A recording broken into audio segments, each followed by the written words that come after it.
like a interpretive center with a small amphitheater where you could hold classes out there. So that's really exciting. That's just phase 1A of the Northwest Open Space. And we're currently, the city's in process of phase 2 and 3 of the Saddleback Valley Christian School Master Plan, which includes replacement of, like I said, that multi-use trail behind the school along Trabuco Road. But we do have their agreement to do a temporary. Another real diamond in the rough out there that I'm really excited about, obviously the Rancho Mission Viejo Riding Park at San Juan Capistrano.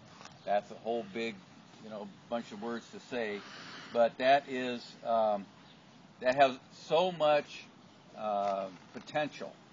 We're currently looking at the lease for 2012 with Brandis, who operates the horse shows out there and the soccer.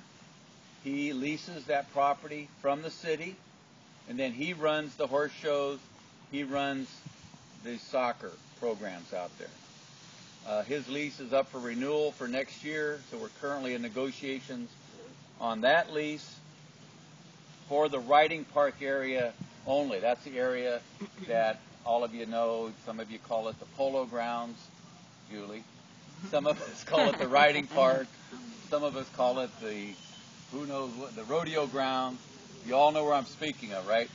Well, there's an area that's called the Lemon Grove, and that's on the Ortega side of the creek. Between the creek and Ortega, they used to have a lemon grove, and it's just before you get out to La Pata. It's on the right-hand side.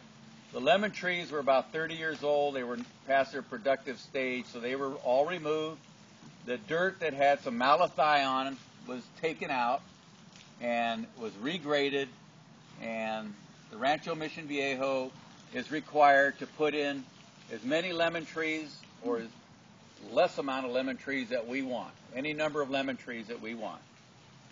So we're looking at putting in lemon trees again, or citrus trees, along Ortega Highway to kind of form a nice buffer of citrus trees, and maybe along the road that goes in there. There is a gravel road in place currently, and staff is now working on doing more of a definitive plan for that Lemon Grove area. There is, well, where the trees were, I believe, and I envision that being like a multi-purpose grass area for car shows or dog shows or picnics or people throwing frisbees. It's a great multi-purpose area. You drive down the road to the back, that's going to be a staging area for equestrians. And you'll be able to drive your horse trailer in there. It's currently used for overflow parking for the riding park horse shows. They've parked their horse trailers back there now. So it's a big enough area for us to have a staging area there.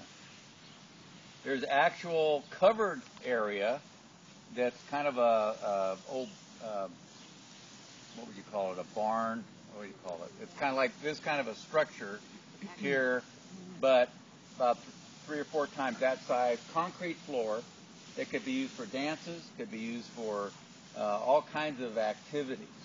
There's also a house there on the property that can be used as an interpretive center or an office for a visitor center. And we also have a large barn out there. There's just a lot of things going on there that has a lot of potential. They have trees that make these look like yearlings or saplings. There's huge trees. Some of the biggest trees in the valley are out there on that property. The sycamore and the oak trees that are there. All we need is some grass, some picnic tables, and open it up to the public. We are and I just came from we had a 2.5 hour meeting with our city manager, and it was to discuss, she's brand new, she just started June 29th. Her name is Karen Brust. She's from Del Mar. She was a city manager in Del Mar. A very bright lady, just really positive. Her daughter loves horses, wants to get into riding. So all you trainers out there, this is an opportunity. get her daughter riding some horses.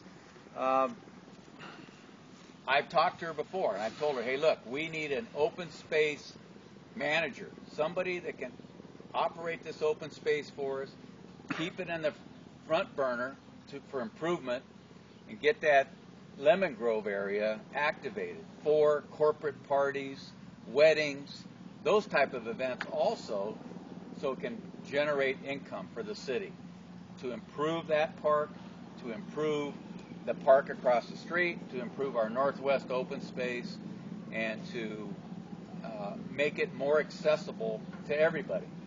I mean, I know there is waiting lists to have weddings, a year in advance. This would be an opportunity to have an outdoor wedding in a nice setting, or a corporate party, corporate picnics, just something that could really bring a lot of people out there. The idea of having car shows out there, dog shows.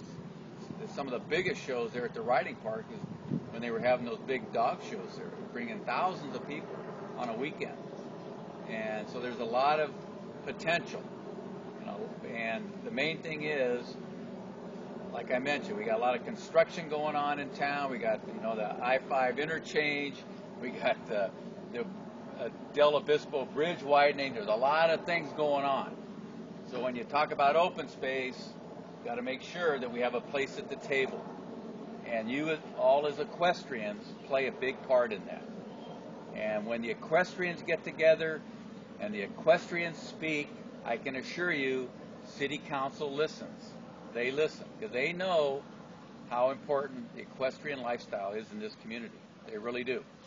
And I don't think there's a person among them, all 5 of them, that don't appreciate the equestrians in this town, or at least fear them a little bit if they get on the wrong side. Just ask some of the prior councilmen that talked about doing a hoof tax, charging the equestrians in this town a hoof tax to use the trails.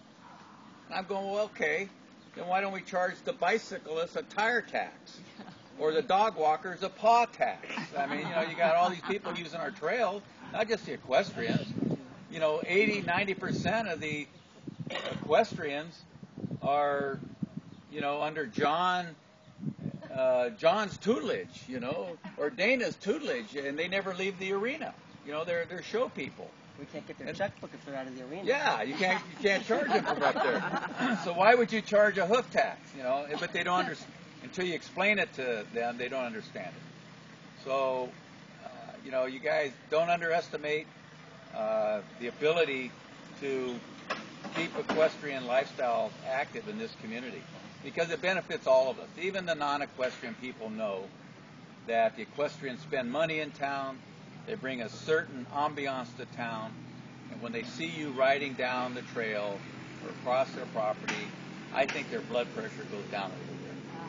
So why don't I take a few moments for questions? I know I don't want to do all the talking here. I'm sure you got a lot of questions, a lot of area to cover, and there's a lot of things going on, but I think those are the major issues right now that we're looking at.